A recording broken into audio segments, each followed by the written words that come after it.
If you are new to our channel, don't forget to hit that subscribe button.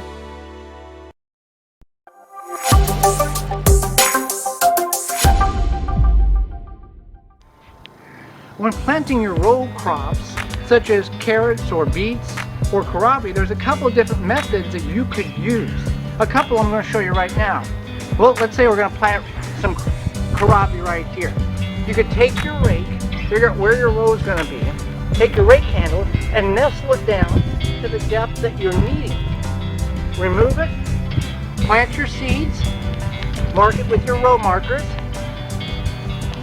and then just slightly cover over the top of the soil with your hands. You've created a row. It's very easy, it's very identifiable, and it's ready to go.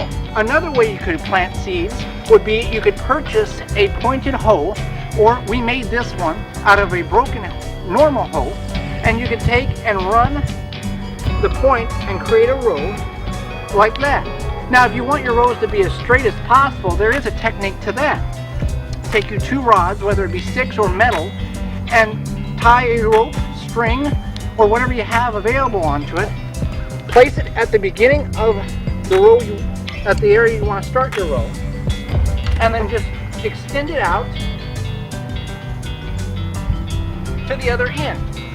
And then you can take your pointed hoe and just go along the line, and you can make a row just as straight as your string.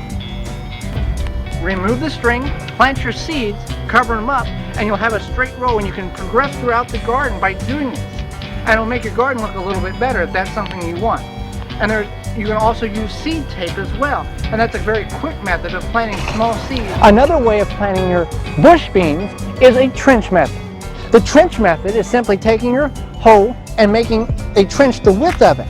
And you'll plant your beans, you'll crisscross them, one here, one on the other side, and at an angle back and forth. The benefit to this method, you'll get more beans in a consolidated space, they'll have plenty of room to grow, and they'll be more densely packed, so they're more to pick when it's time to harvest. So these are just a couple of general ideals on how you can be more efficient in planting your seeds this spring in the garden.